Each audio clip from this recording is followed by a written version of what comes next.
What's up, Mortgage Coach community? I am sitting down with Steve Sims, the one and only Blue Fisherman. What's up, dude? How you doing, pal? Good to be here. Yeah, good to be here. So guys, we weren't planning to do a live right now, but we were just catching up. We hadn't talked for a long time. We said, hey, let's jump on Zoom and shoot the shit. And it was like so good. I'm like, Steve, we could wait and schedule something in January and we're just doing a prep call. Or we could go live and share some of the stuff we've been talking about and deliver an even better conversation in January, because you guys are going to give us some ideas down below. And we decided to go live and share some stuff. So what's up, dude? Let's almost start over. And I think everything we talked about was on point. And I don't need to introduce you any more than that, because you've blown up in the mortgage industry. How many stages have you been on in the mortgage space? Oh my God, I've definitely been on the biggest ones. I think the last time we counted, it was something like 30 something over the last 2 years pre-COVID. So over like an 18 to 22 month period, about 30 stages just in the mortgage and real estate. It was ridiculous. And this guy, he got on my radar at first from Robert Stover. So shout out to Robert Stover. And I don't think I introduced you to Bill Hart. I think maybe you had maybe I did, maybe I didn't, but I remember, Bill Hart's reading his book. Stover told me about it. I'm like, who is this guy? Did I refer you to Bill, or did you? No, Bill actually recommended me to a few people. And I didn't even know who Bill was. And then it turned out he lived just up the road from me. So we ended up meeting up for coffee, and it kind of went from there. And everyone was kind of interlinked. So it's got muddled as to who did that. But I know that you've mentioned some great people that have been very much of a conduit in me growing up in that industry. And definitely shout out to Bill Hart, who's helped me get around it. Now it is possible, and Bill Hart, if you're watching this, let us know down below. We'll know if you're watching, whether you comment or not. If you heard Steve when I interviewed him with Robert Stover, and that's how you found him, let us know. If you found him from another place, let's let him know. But for me, I'm going to give Robert Stover credit, because he brought us just a treasure into the mortgage business. Listen to past interviews if you want to hear his story a little bit more and why I think he's such a treasure. I think the conversation started like, what do people need to do? Like, we both started talking how it's really noisy, and we've been more thoughtful about what we consume. And we both aligned news is not what we're consuming. I said I'm listening to more podcasts like Joe Rogan and Jocko Willink, and then you started saying some stuff. So let's just repeat that conversation. Well, you coined it perfectly in the fact that there's a lot of noise. In fact, there's more noise and distraction in 2020 than there's ever been before. Now, we're going to get that noise and distraction again, whether it be in a recession, whether it be in a political upheaval, whether it be in, whatever. We get those kind of noise and distraction. But this is the first time that noise and distraction has been all over the planet, and it's been all consuming. Everyone's been affected. But here's the daft thing. You have the choice as to how you're affected. Now, two things are happening. We got all of this noise. We got all of this distraction. We got all this news. We got all these bleeding headlines of how, the world's going apart. It makes me, I would like to say laugh, but it doesn't make me laugh. We have an hour-long news show where they tell us for 55 minutes how bad the world is, and then the last 5 minutes tell us about the vaccine. They never lead with the vaccine. They lead with the cases. So the first thing you do is go up to your TV, find the on button, and turn it off. Do not watch the news in the morning. Consume positive, encouraging, challenging information, whether it be the radio to make you smile, whether it be podcasts, as you were saying, books, whatever, but consume positivity, because you will reflect with that. But we noticed a lot of people... Quick, before you go out there, I want to push positivity, but growth. Like, I just think, like, the more we grow, mentally, and so whether it's positive and just good news, or your personal development, you're growing in a way that makes you happy, in a way that makes you better. Anyways, keep going. Absolutely. I'm a selfish person. If what I do doesn't create impact for me and them, but first for me, then I don't do it. So I'm not going to listen to a podcast on hair products. Why the heck? No matter how funny it is, it makes no sense. So you're right. You've got to be developing, it's got to grow, it's got to challenge you, and in some aspects make you uncomfortable. But the other thing that we need, for one, when you take the chance, for when you turn around and go, hey, everything is coming at me, how do I react to it? Well, I'm going to react to it from positivity. The other thing is understanding that the one thing people have missed this year is connectivity. And we need to have got good at it. I actually believe that 2020, COVID, has been like hitting a bar. Now, have you ever noticed that if you're depressed and you start drinking, it doesn't make you happier, does it? It amplifies, it makes you more depressed. If you're happy and you're drinking, it amplifies your mood. COVID has amplified your mood. If your marketing, your business, your message, your social, if any of those things was weak, COVID has shown you how weak it was. It's amplified how bad you were doing things. So you've been able to use this time to go, hey, my message is crap. I'm not connecting people. But at the moment, the other thing you've got to understand is we're all receptive. Like you said to me, hey, we haven't chatted for a while. Let's jump on a Zoom. I wanted to do that because I like you. It engages me. I get all fired up after chatting with you because you're just such a cool cat. And I know I'm going to be better during the day. Back at you, brother. I get fired up every time I talk to you or see you. So brotherly love there. But I believe what we got to do is we know people want to connect, so connect more. And we were talking about it earlier. There's a number of things that have happened in 2020 that are not going to go away. Okay. They're not going to change. And there are triggers and habits being forced on us. And I know you've seen me on stage. Last year, I was telling people to get QR codes. I was telling people, who has business cards, who hates them, start getting if you need to give out a card, just stick a QR code on it, so that you can tell people where to go. And you can change the destination of that QR code. And everyone was like, that's techie. But look at the habits that we're being given now. You go to any restaurant, any takeaway, and the first thing they do is, please scan the barcode for the menu. We're being educated on how to use barcodes. Hey, time out, dude. So I swear I thought about you. My wife and I went to a brewery. It was outdoor dining. And it was the first time, I don't remember when it was, but it was in early COVID. I guess it was early. It was early enough that they were prepared and they were opened, but late enough that they were opened and they were prepared. And I remember I had a scan to get the menu. And I was like, oh, Steve Sims. They must be watching Steve Sims. Well, but you're right. It's so common. It's very common, and it's not going to go away. Now, if you think about the flip side of it, restaurants don't have to produce a menu anymore. They can save that charge now because there's no one that doesn't have a smartphone. Now, they may have menus as well, but I don't think you're going to see that go away. So why don't you use what other people are now forming as a habit? If you've got and I showed you earlier, I have a barcode on my phone. If someone says to me, hey, how do I get hold of you? I flash them a picture on my phone.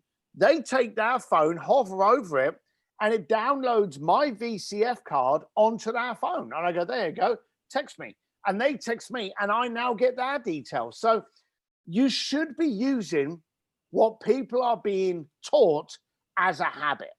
And barcodes is 100% one of the things of 2020 that ain't going anywhere other than up real fast. Let me share a thought and tell me what you think. I said this for the first time on a stage yesterday. We did a business planning session with Bill Hart, Keith Collins, amazing mortgage lender, and Todd Bookspan, the founder of Win by Noon. And I have been thinking about this for a while now, but I literally think we will look back on 2020 and one of the most pivotal things that has happened, and historians will look back and say that was the year that cash was killed. When you like pre-COVID, I was trying to get my wife to use Apple Pay and she wouldn't. I'm a nerd. Like when Apple Pay came, I'm like, oh, sweet, no problem. And she wouldn't do it. And the other day we were in an Apple store buying something. I pulled out a credit card, the one that you could just tap, which is pretty sweet. It's cashless. But she's like, why aren't you using Apple Pay? We get an extra discount. I'm like, oh yeah, that's right.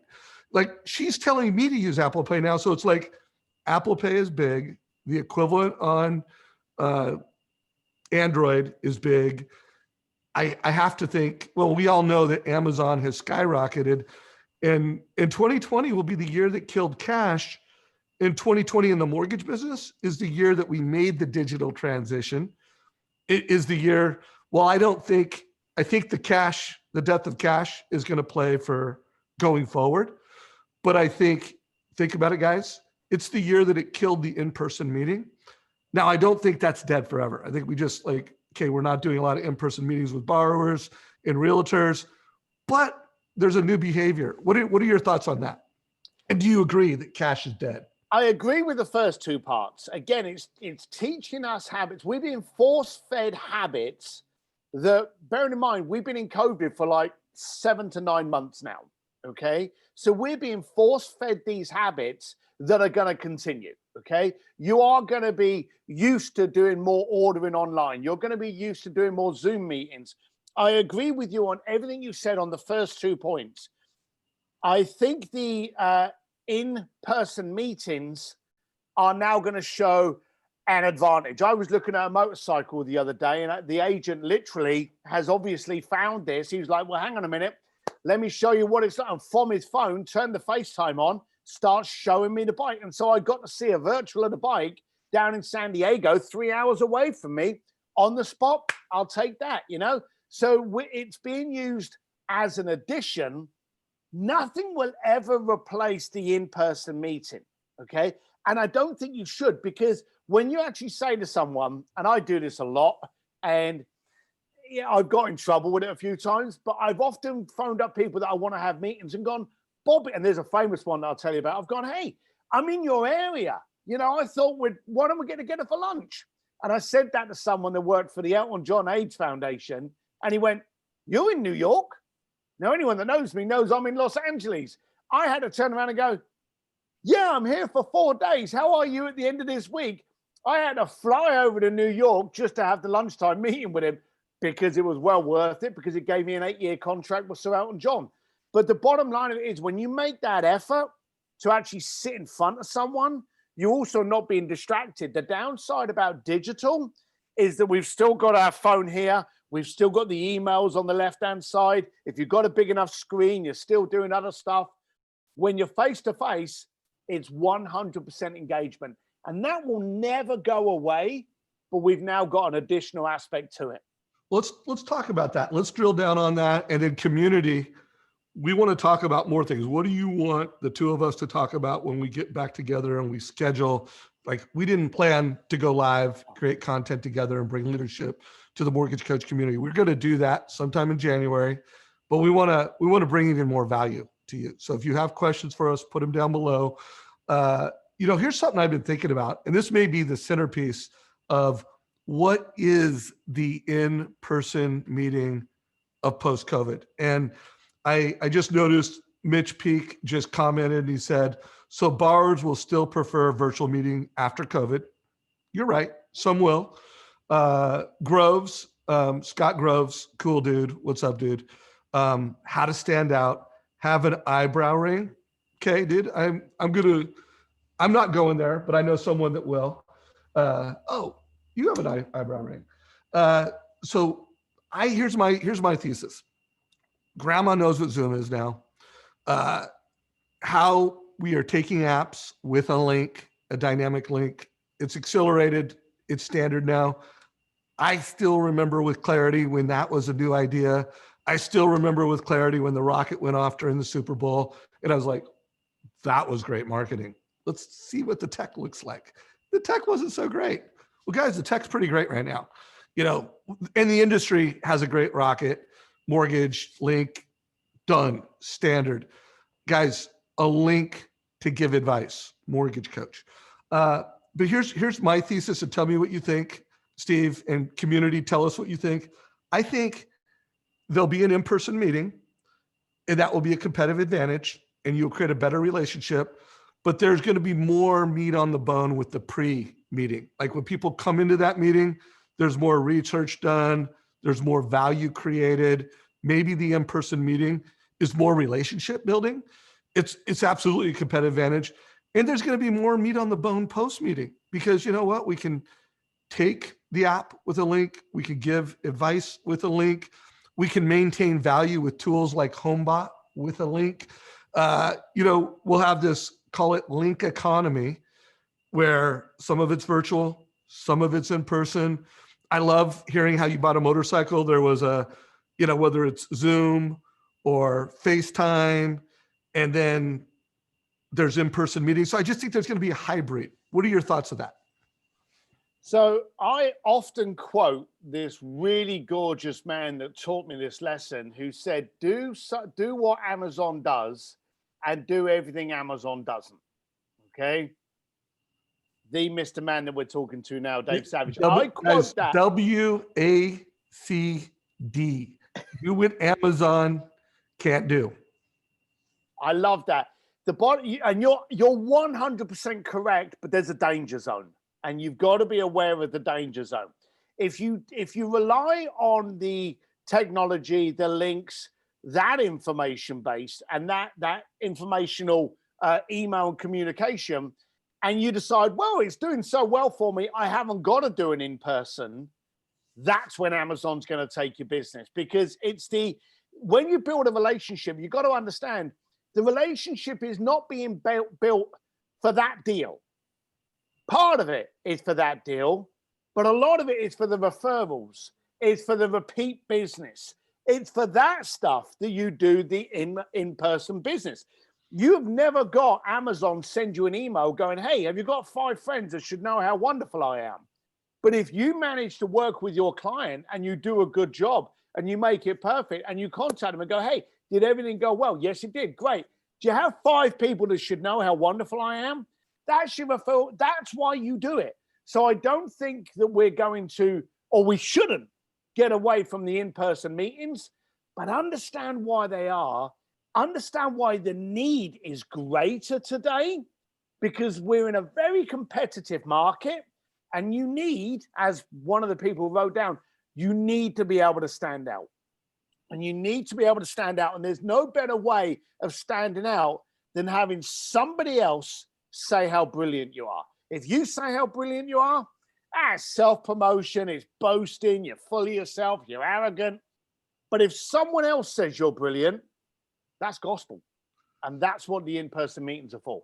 Okay, guys. So there's so much meat on the bone now. And I'm clear. Like, when we meet back up, we're going to really break down what Amazon can do and what you need to do, modern loan officer, and break down what Amazon can't do and or won't do, so that we really create this playbook, this Dave Savage, D Sims, mortgage coach, modern mortgage playbook of what they can do, what they can't do. So that's going to be the next conversation. You game on that, Steve? Absolutely. This is all for the community. There's no pitching, selling, nothing. This is for you guys to help your growth. So I'm 100% behind you, Dave. Okay. So let's read these comments. And then this gave me a couple ideas that I want to share and riff on for a minute. So Deborah Beard jumped in, and Deborah, thank you for jumping all over this. She God, it was filling up. Richard Hayden, or Rich, what's up, Rich, said the pre-sale is no longer now, in that you have to make sure. By the way, I'm ADD and dyslexic, so it's hard for me to read out loud.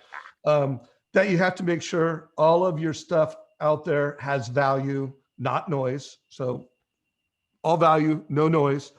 You're not competing with the client until you are, and you are, well, I am doing such a bad job of butchering it, or you didn't write it very clear. It's probably me. I'm not going to try to read what Deborah said out loud, but keep doing what you're doing. Love to be the expert. She says, sharpen your axe with Lender Launchpad. So shout out to Scott Nicholson's Lender Launchpad. Deborah, thank you for that. And Mortgage Coach. I'm always, wearing the Mortgage Coach band, but thank you, Deborah.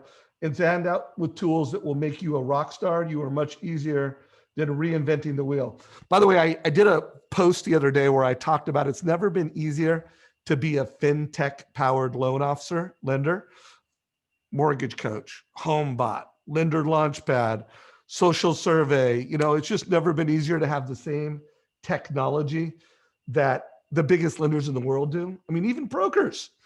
Brokers could have an amazing tech stack You just need to learn how to use it. Okay, so guys, keep the comments coming. Even if you're listening to the recording, what questions do you have for us? What can we do so that we crush it in the next call? So back to you after reading what you see in comments. Anything else you want to say before we go into wrap up mode? No, you mentioned about the value there. If you ever have a client start arguing with you over price, it's because you failed to demonstrate the value. So value first all the time. So I'm not going to completely drop the mic, but that is true. Now, the only counter I'll say to that is, guys, there are some people, they're just grinders. Like, let's just say 10 to 20% of the population. It doesn't matter what you say, how you say it. They're grinders, they're self-servers. So be it.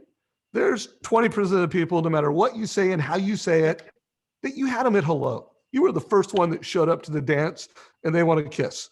So, and then guys, but where the winners win is that other 60%, where what you say, how you say it, what questions you ask, what are your hopes, dreams, goals? Here's a roadmap to hit your hopes, dreams, and goals. Total cost analysis, you win. So take that, what he just said with that in mind. And then the last thing, let's close out on this, because here's the deal. Amazon isn't going to make a personal video. And I don't know if you were the first one that told me the idea of text video, but I really give you credit for how you've advocated and evangelized that in the mortgage space. And guys, it's the easiest thing to do. It's like you had a conversation with someone, say thank you with a text video. There's someone that's hard to get a hold of and you just have 1 minute of information that you want to give them. Amazon is going to put that in an email. Quicken's going to put that in an email. You're a modern mortgage professional. You can put that in a text video. And if you don't like your hair, or you don't like the way you look, or you're just not in the mood to do a video, there's an audio thing. Like, humanize your messaging. For all of you guys out there that use the total cost analysis, put a video on it.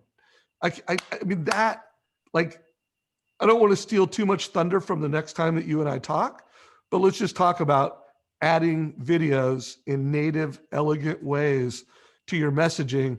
Certainly is something that big box online lenders aren't going to do. And they're not going to do it like you can do it as a local referral-based provider. Thoughts on that before we close? Yeah, the only thing I would disagree with you, and I don't disagree with you on a lot, Dave. By the way, I love it when you disagree with me, so bring it. It doesn't have to be professional and elegant. If you're having a bad hair day, start the video with, hey, please excuse my hair. I'm having a bad hair day, but this information is too good for you to be missing. So I wanted to tell you about that. So when you do a video, understand that whatever you're going through, bad hair days, bad weather, the kids won't shut up, the dog's just crapped on the floor, your clients have probably also gone through days with that. That's what makes you more relatable. So use what's relatable and real. Don't over polish it. Don't sit there going, oh, I got to do my hair. Dave turned around to me. We literally were just having a chat this morning. I'm just about to go to the gym. I haven't shaven. And he's like, should we go on Facebook? And I'm like, screw it. We've got info. You're not here to date me. You're here to grow. So let's do it. So don't worry about how pretty you look. Worry about the impact you're providing your clients. So and by the way, I think I agree with everything. I can't think of a time that I've ever gone, oh, I agree with most of that. When I said simple and elegant, I was referring to how you technically deliver it. Like, what makes text video so badass, it's how simple and elegant it is. It's easy to do. Yep. It's easy to consume. Mortgage coach, if a family's getting their option and it's natively, it's simple to do, it's easy to do. And I do find some email solutions, and BombBomb's great. I mean, there is a time for a video email. We use Vidyard here at Mortgage Coach, and there's a time for a Vidyard email, but there's times where it's more simple and it's more elegant to do a text video. There are times, like, I have a conversation with someone and they're a big WhatsApp user. I'm like, I use WhatsApp, but I'm not big on it. But you know what? If I'm communicating someone and they love WhatsApp and that's their channel, you know what? I'm going to put a voice memo on it. I'm going to put a video on it. If they're a big Facebooker and they use Facebook Messenger and I think video is the right way to consume it. and I give them a link to my BombBomb video in Facebook Messenger, that's not simple and elegant. Going into Facebook Messenger and doing a native video, that's simple and elegant. Anyways, that was my point. Native video in the appropriate, most simple and elegant way to do it. You agree with that, bro? Absolutely. 100%. All right, guys. So, dude, this has been fun. Don't hang up because I want to finish our sync up. Mortgage coach community, this is pretty bitching, dude. We did not announce this. We've had over 20 people on this entire conversation. Thank you for your attention. We've had over 11 comments. Community, thank you for your comments. And guys, here's the ask. You know who Steve is. You know what he's about. You know who I am and what I'm about. We're going to have a 30-ish minute powwow in January, which we're going to schedule in a minute. If you have questions for us, if you have ideas for us, anything we can do to make that conversation better, bring it. Any closing thoughts for you, dude? No, you've run it up well. Just throw the problems that you've got in the conversation below so that we can attack them in January. If you've got an issue, this is your time to get two guys to actually work on your problems. Don't miss out on that phenomenal opportunity.